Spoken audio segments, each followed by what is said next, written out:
എസ്രായുടെ പുസ്തകത്തിൽ നിന്നുള്ള വായന. അധ്യായം 7. എസ്ര ജെറുസലേമിൽ. പേർഷ്യ രാജാവായ അർത്താക്സർക്സസിൻ്റെ ഭരണകാലത്ത് സെറായായുടെ മകനായ എസ്ര ബാബിലോണിൽ നിന്ന് പുറപ്പെട്ടു. ഹിൽക്കിയുടെ മകൻ അസറിയായുടെ മകനായിരുന്നു സെറായ. ഹിൽക്കിയ ഷല്ലൂമിൻ്റെയും അവൻ സാദോക്കിൻ്റെയും, സാദോക്ക് അഹിത്തൂബിൻ്റെയും മകനായിരുന്നു.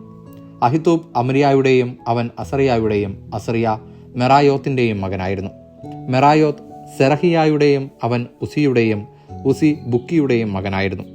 ബുക്കി അബിഷുവയുടെയും അവൻ ഫിനഹാസിൻ്റെയും, ഫിനഹാസ് എലയാസറിൻ്റെയും അവൻ പ്രധാന പുരോഹിതനായ അഹ്റോൻ്റെയും മകനായിരുന്നു.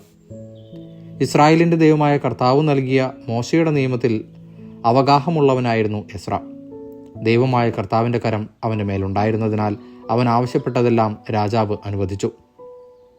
അർത്താക്സർക്സസ് രാജാവിൻ്റെ 7-ാം ഭരണവർഷം കുറെ ഇസ്രായേല്യരും ലേവ്യരും പുരോഹിതരും ഗായകരും വാതിൽ കാവൽക്കാരും ദേവാലയ ശുശ്രൂഷകരും എസ്രായോടൊപ്പം ജെറുസലേമിലേക്ക് പോന്നു. അവൻ ജെറുസലേമിലെത്തിയത് രാജാവിൻ്റെ 7-ാം ഭരണവർഷം 5-ാം മാസമാണ്. ദൈവാനുഗ്രഹത്താൽ അവൻ 1-ാം മാസം 1-ാം ദിവസം ബാബിലോണിൽ നിന്ന് യാത്ര പുറപ്പെട്ട് 5-ാം മാസം 1-ാം ദിവസം ജെറുസലേമിലെത്തി.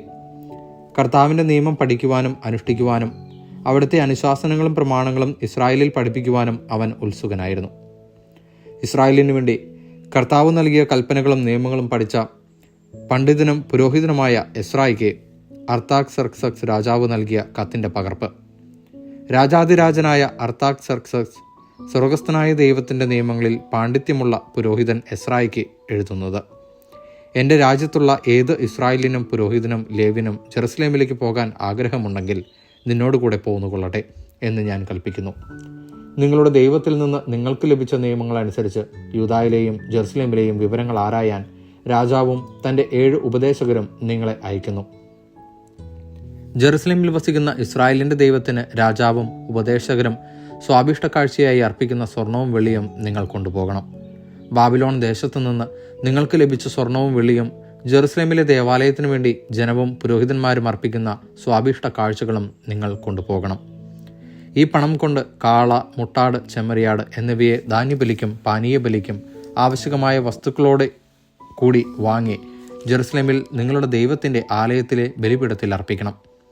ശേഷിച്ച സ്വർണവും വെള്ളിയും കൊണ്ട് നീയും സഹോദരന്മാരും നിങ്ങളുടെ ദൈവത്തിൻ്റെ ഹിതമനുസരിച്ച് ഉചിതമെന്ന് തോന്നുന്നത് ചെയ്തുകൊള്ളുക.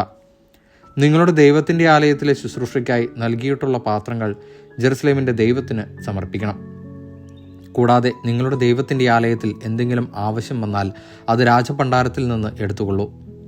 നദിക്കക്കരെയുള്ള ദേശത്തെ ഭണ്ഡാരവിചാരകനോട് ഞാൻ അർത്താക്സർക്സസ് രാജാവ് കൽപ്പിക്കുന്നു: പുരോഹിതനും സ്വർഗസ്ഥനായ ദൈവത്തിൻ്റെ നിയമത്തിൽ പണ്ഡിതനുമായ എസ്ര നിങ്ങളോട് ആവശ്യപ്പെടുന്നതെന്തും വെള്ളി 100 താലന്ത് വരെയും, ഗോതമ്പ് 100 കോർ വരെയും, വീഞ്ഞും എണ്ണയും 100 ബത്ത് വരെയും, ഉപ്പ് ആവശ്യം പോലെയും ശുഷ്കാന്തിയോടുകൂടി കൊടുക്കണം.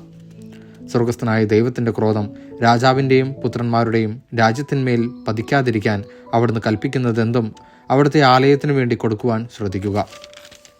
പുരോഹിതന്മാർ, ലേവ്യർ, ഗായകർ, വാതിൽ കാവൽക്കാർ, ദേവാലയ ശുശ്രൂഷകർ, ഇതര സേവകർ എന്നിവരുടെ മേൽ കപ്പം, നികുതി, ചുങ്കം ഇവ ചുമത്തുന്നത് ഞാൻ വിലക്കുന്നു.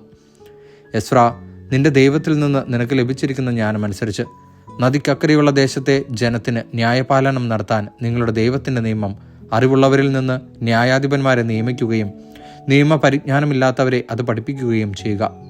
നിങ്ങളുടെ ദൈവത്തിൻ്റെയോ രാജാവിൻ്റെയോ നിയമം ലംഘിക്കുന്നവരെ കർശനമായി ശിക്ഷിക്കുക.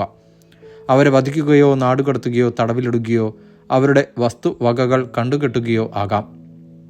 ജെറുസലേമിൽ കർത്താവിൻ്റെ ആലയം മനോഹരമായി പണിതുയർത്തുന്നതിന് രാജാവിനെ പ്രചോദിപ്പിച്ച നമ്മുടെ പിതാക്കന്മാരുടെ ദൈവമായ കർത്താവ് വാഴ്ത്തപ്പെടട്ടെ. രാജാവിൻ്റെയും ഉപദേഷ്ടാക്കളുടെയും സേവക പ്രമുഖരുടെയും മുമ്പിൽ അവിടുന്ന് തൻ്റെ അനശ്വര സ്നേഹം എൻ്റെ മേൽ ചൊരിഞ്ഞു. എൻ്റെ ദൈവമായ കർത്താവിൻ്റെ കരം എൻ്റെ മേലുണ്ടായിരുന്നതിനാൽ പ്രമുഖന്മാരായ ഇസ്രായേലിയരെ കൂട്ടിക്കൊണ്ടു പോകുന്നതിന് ഞാൻ ധൈര്യപ്പെട്ടു. ദൈവവചനമാണ് നാം കേട്ടത്.